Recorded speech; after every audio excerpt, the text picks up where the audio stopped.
Olá, companheiros e companheiras, estamos aqui para conversar um pouco sobre a nossa participação no encontro organizado pela Internacional de Serviços Públicos, entidade a qual a FETANSE é filiada, que aconteceu no período de 18 a 28 de junho na cidade de Buenos Aires, na Argentina. O encontro reuniu sindicalistas de diversos países das Américas e conversou um pouco de como é que está a situação da luta da classe trabalhadora, em especial dos trabalhadores do serviço público nesses países, principalmente com o avanço do neoliberalismo nas Américas e no mundo também. O primeiro destaque a gente dá para a acolhida dos companheiros argentinos, que têm lutado muito, tanto os argentinos como as argentinas, têm feito manifestações belíssimas, lutando contra as políticas neoliberais do governo Macri, que tem trazido muita pobreza e miséria para aquele país. Só para vocês terem uma ideia, o real vale em média 10 vezes mais do que o peso argentino e mesmo assim nós achamos as coisas lá muito caras. Chegamos a comprar água no valor de R$8, uma garrafinha que aqui no Brasil a gente compra em torno de R$1 a R$2. O encontro foi realizado no Palácio das Águas, que é um prédio histórico tombado pelo Patrimônio Nacional, que foi construído no século XIX para cuidar da questão do tratamento da água, do saneamento, e que foi privatizado e posteriormente no governo da Cristina Kirchner foi reestatizado. Então a ISP, ao realizar esse encontro lá, também foi uma forma de pautar o movimento sindical do Serviço Público das Américas sobre a necessidade de incluir a temática do direito à água nas nossas pautas de luta, como também as questões das mudanças climáticas, onde foi socializada diversas experiências em torno dessa questão, inclusive países como países do Caribe, que já sofrem com altas temperaturas e já há pesquisas que mostram que toda essa mudança climática vai causar um dano muito grande, não só na ameaça da vida na Terra, mas também gradativamente na redução dos lucros dos que têm interesse em lucrar em cima da classe trabalhadora.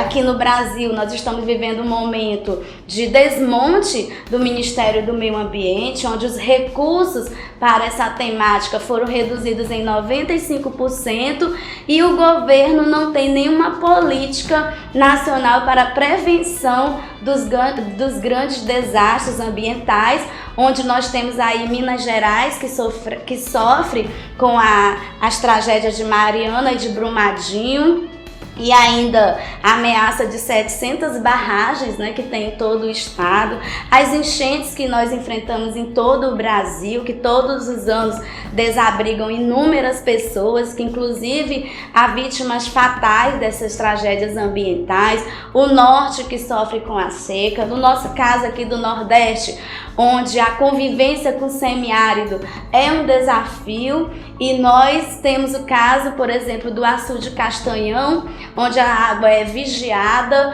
onde as pessoas que moram no entorno, que tiveram que sair inclusive do seu lugar, do seu espaço, para que fosse construída uma grande barragem, hoje não tem o acesso à água mesmo morando vizinho, a um grande reservatório. Então, essas discussões, a ISP chama a nossa atenção para que a gente possa compreender que a luta pelos direitos dos trabalhadores, os direitos imediatos são importantes, mas esses temas relacionados à luta em defesa do meio ambiente são fundamentais, são a base para todas as outras lutas, porque não há um futuro do trabalho, que é uma temática que tem sido muito debatida, se não houver vida na Terra, se nós não tivermos um ambiente que a gente possa viver, Então esse tema foi um destaque muito interessante no encontro, e que as entidades afiliadas foram provocadas a desenvolverem ações nesse sentido. Um outro grande tema que a ISP sempre traz para o debate,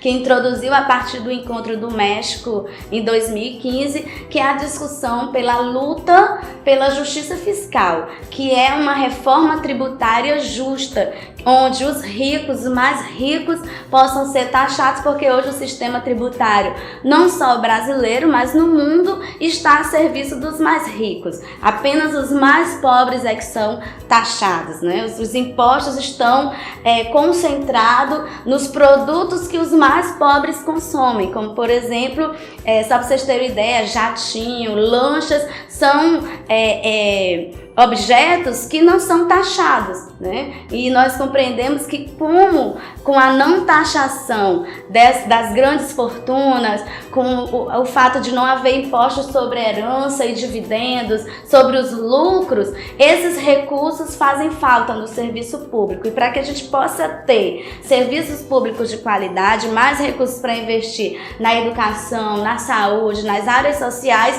os ricos precisam também pagar impostos. Então nós compreendemos que a nossa campanha Vire o Jogo, que depois se tornou uma campanha salarial, foi tema da campanha salarial de 2015, e além disso continuamos permanentemente com essa temática na nossa pauta, porque nós compreendemos que é um eixo também fundamental. A garantia de taxar os mais ricos significa ter mais recursos para os serviços públicos. Então nós continuamos com essa luta, então foi tratado, evidenciado bastante esse tema, a luta continua, nossa campanha foi apresentada lá no encontro, claro que de maneira muito rápida, porque nesses encontros o espaço é muito pequeno, eles seguem rigorosamente os horários, então há uma pressão para que a gente conclua logo as apresentações, mas tentamos apresentar o que foi feito aqui. A ISP tem conhecimento da nossa campanha, então a campanha Vire o Jogo, né, é uma das campanhas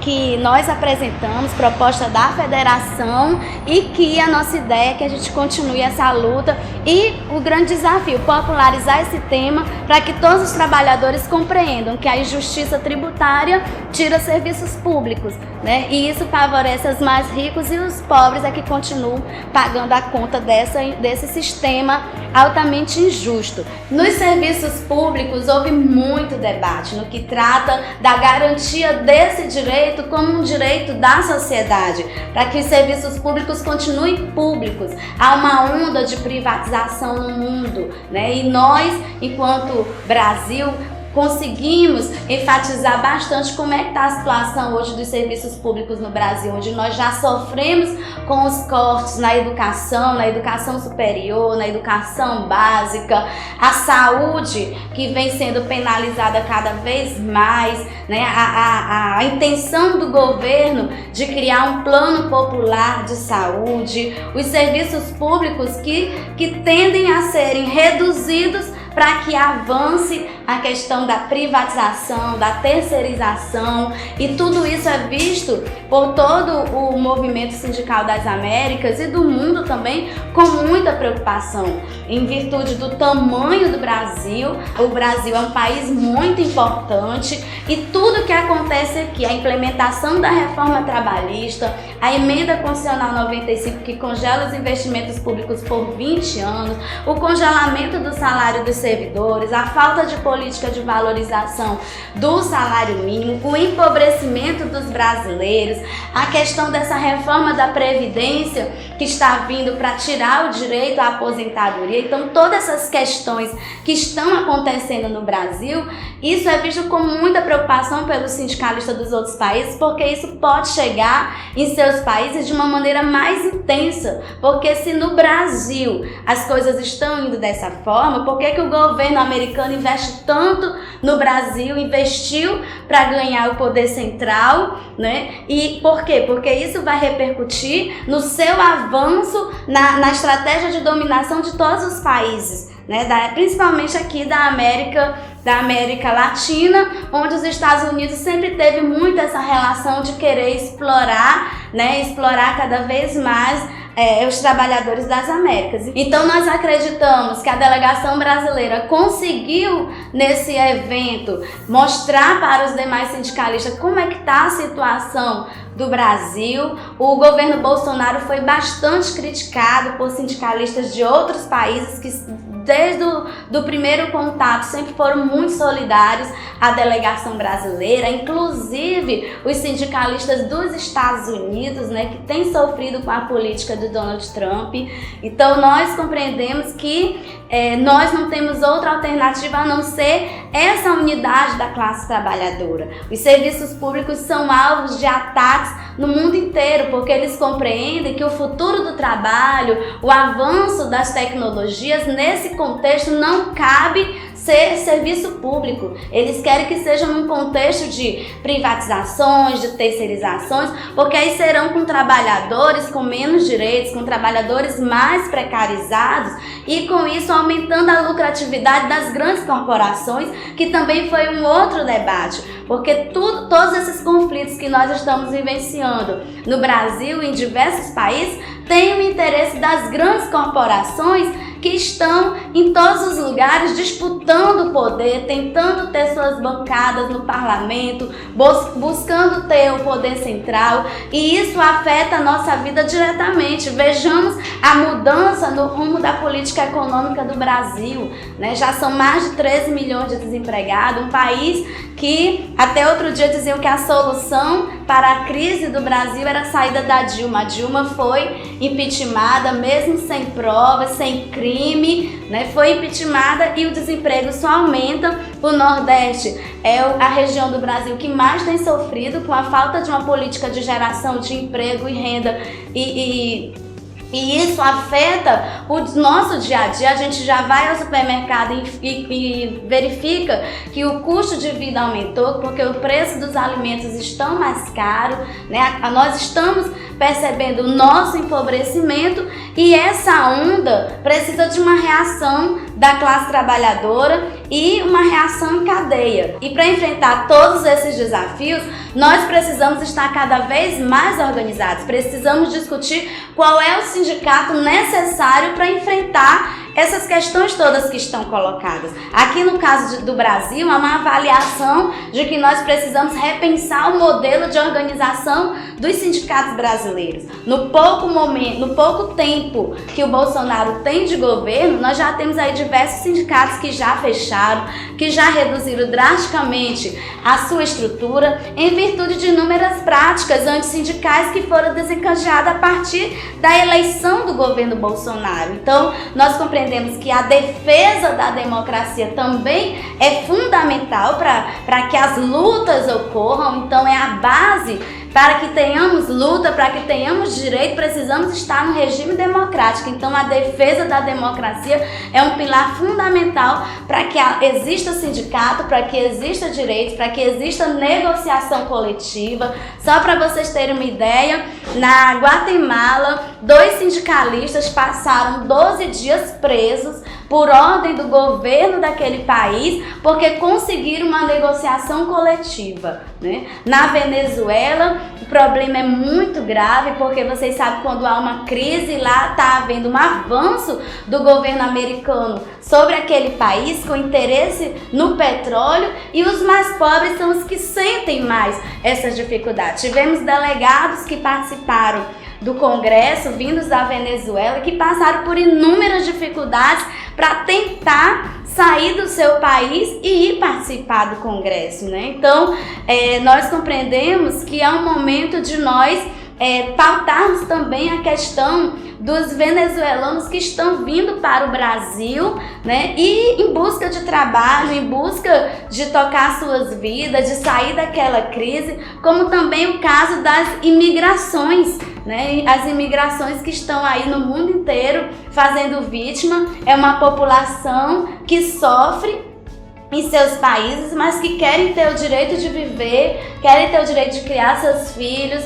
querem ter o direito de trabalhar, né? E esse direito está sendo tolhido dessas pessoas. É como se não houvesse espaço no mundo para essas pessoas, como se fossem pessoas que não são cidadãos. E pensando nesse sindicato necessário para enfrentar esses desafios, a ISP ela estimula, impulsiona a participação dos jovens no movimento sindical, nas direções dos sindicatos. Esse congresso teve a participação de 21% da delegação, sendo um público jovem, a participação das mulheres, o empoderamento das mulheres, dividindo o poder metade, né? Então nós tivemos quase 50% da delegação do congresso de participação de mulheres. Tivemos também diversos encontros realizados durante o evento da população LGBT que se organiza no serviço público, como também um movimento forte dos trabalhadores negros e negras, né? A luta, o combate ao racismo e também à xenofobia. O encontro aprovou diversas resoluções sobre todas as temáticas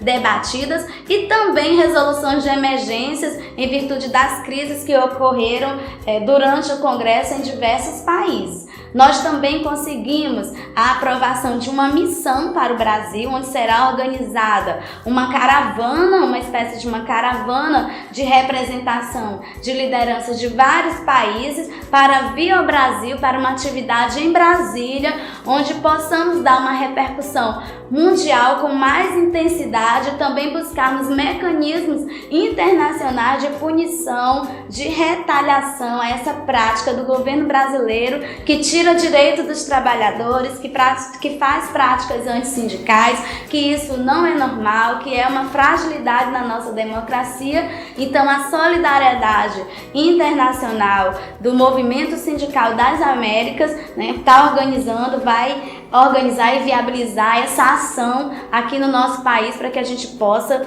né, ter mais força e dar mais repercussão às lutas que estão acontecendo aqui no Brasil.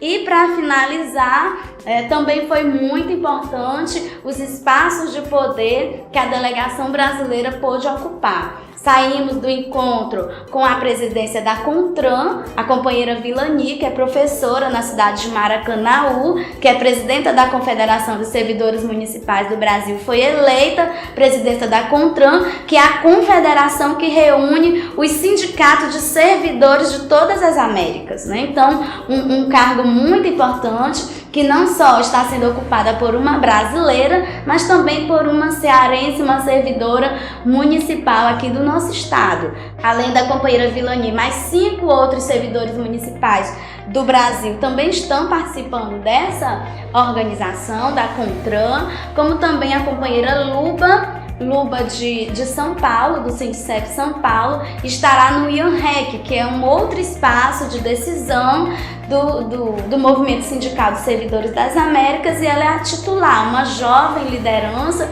de São Paulo, muito preparada, né? Estará ocupando essa função juntamente com o companheiro Sandro, que é servidor da saúde, né?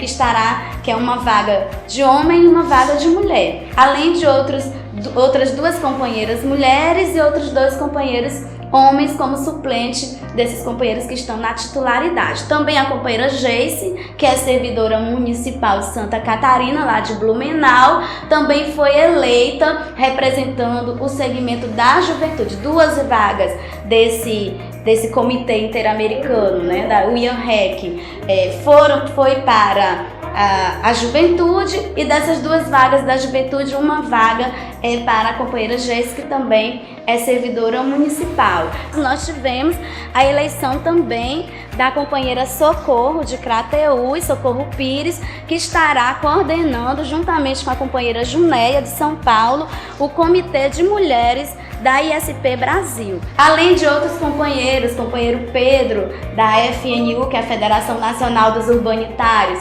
ocupou também uma vaga na confederação que trata dessa luta pela questão ambiental, a questão da água, né? Então foram espaços que toda a delegação brasileira, de acordo com seus ramos de atuação, foram ocupando. Alguns brasileiros participaram de painéis expondo a situação do Brasil, fazendo algumas discussões. Vários companheiros também tiveram participação nos debates. Então, avaliamos como muito positiva a participação da delegação brasileira. O Brasil tem lideranças muito bacanas que conseguem expressar um pouco do que nós estamos passando aqui no país. E, sem dúvida alguma, né? O encontro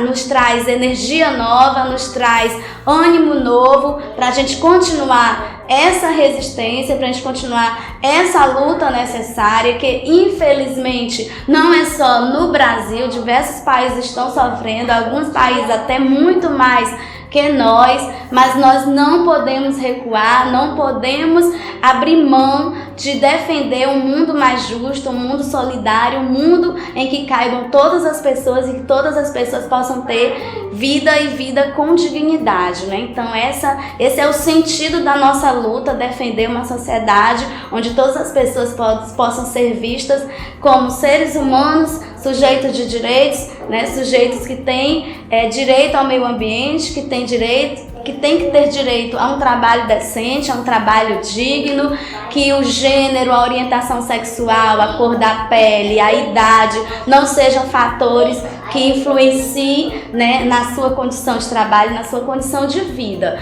Então a gente segue na luta. Dia 12 é dia de manifestação no Brasil, firmes e fortes para defender o Brasil que a gente quer, que não é esse Brasil de Bolsonaro.